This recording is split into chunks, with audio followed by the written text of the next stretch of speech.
ಎಲ್ರಿಗೂ ನಮಸ್ಕಾರ. ನಾಡಿನ ಜನತೆ ಹಾಗೂ ಮುಖ್ಯವಾಗಿ ರೈತ ಬಾಂಧವರು, ಮಂಡಿ ಮಾಲೀಕರು, ವ್ಯಾಪಾರಸ್ಥರಿಗೆ ಯುಗಾದಿ ಹಬ್ಬದ ಶುಭಾಶಯಗಳು. ಈ ದಿನ ಯುಗಾದಿ ಹಬ್ಬವನ್ನು ಎಲ್ಲರೂ ಆಚರಣೆ ಮಾಡ್ತಾ ಇದ್ದೀವಿ. ಎಲ್ಲರೂ ಅದ್ದೂರಿಯಾಗಿ ಆಚರಣೆ ಮಾಡಬೇಕು ಮತ್ತು ಖುಷಿಯಾಗಿ ಆಚರಣೆ ಮಾಡಬೇಕು. ಈ ದಿನ ನಮ್ಮ ಹೊಸ ವರ್ಷದ ಯುಗಾದಿ ಹಬ್ಬ. ಈ ಯುಗಾದಿ ಹಬ್ಬವನ್ನು ಎಲ್ಲರೂ ಆಚರಣೆ ಮಾಡಿ ಒಳ್ಳೆ ಮಳೆ ಬೀಳಬೇಕು, ಒಳ್ಳೆ ಬೆಳೆ ಆಗಬೇಕು, ಒಳ್ಳೆ ರೈತರಿಗೆ ಒಳ್ಳೆ ರೇಟ್ ಸಿಗಬೇಕು ಅಂತೇಳಿ ಆ ದೇವರಲ್ಲಿ ಪ್ರಾರ್ಥನೆ ಮಾಡ್ತೀವಿ. ಅದೇ ರೀತಿ ಈ ಹೊಸ ವರ್ಷದ ಯುಗಾದಿ ಹಬ್ಬದ ಪ್ರಯುಕ್ತ ಈ ಒಂದು ಯುಗಾದಿ ಹಬ್ಬದಲ್ಲಿ ನಮ್ಮ ಮಕ್ಕಳಿಗೆ ಎಕ್ಸಾಮನ್ನು ನಡೀತಾ ಇದೆ.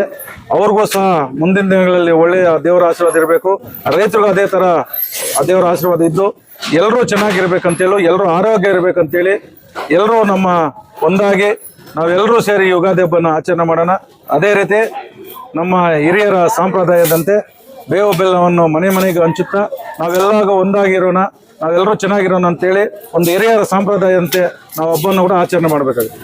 ಇವತ್ತು ದಿನ ಎಲ್ಲ ಒಂದು ಈ ವರ್ಷ ಒಳ್ಳೆ ಮಳೆ ಬಿದ್ದು ಒಳ್ಳೆ ಬೆಳೆ ಆಗಿ ಒಳ್ಳೆ ರೇಟ್ ಸಿಗಬೇಕು ರೈತರಿಗೆ, ಅದನ್ನು ದೇವರಲ್ಲಿ ಪ್ರಾರ್ಥನೆ ಮಾಡ್ಕೊತ ನಾವೆಲ್ಲರೂ ಒಂದಾಗಿ ಒಂದು ಹೊಸ ವರ್ಷವನ್ನು ಆಚರಣೆ ಮಾಡೋಣ. ಹೊಸ ವರ್ಷ ಅಂದರೆ ಯುಗಾದಿ ಹಬ್ಬವನ್ನು ಆಚರಣೆ ಮಾಡೋಣ. ಎಲ್ರಿಗೂ ಚೆನ್ನಾಗಿರಬೇಕು. ದೇವರ ಆಶೀರ್ವಾದ ಆ ಕುಡುಮಲ ವಿನಾಯಕ ಸ್ವಾಮಿ, ಮುಳಬಾಲ್ ಆಂಜನೇಯ ಸ್ವಾಮಿ ಆಶೀರ್ವಾದದಿಂದ ಎಲ್ಲರೂ ಚೆನ್ನಾಗಿದ್ದು ಎಲ್ಲರೂ ಆರೋಗ್ಯವಾಗಿರ್ಬೇಕಂತೇಳಿ ಈ ದಿನ ಒಂದು ಮತ್ತೊಮ್ಮೆ ಯುಗಾದಿ ಹಬ್ಬದ ಶುಭಾಶಯಗಳನ್ನು ಕೊಡ್ತಾ ಇದ್ದೀವಿ.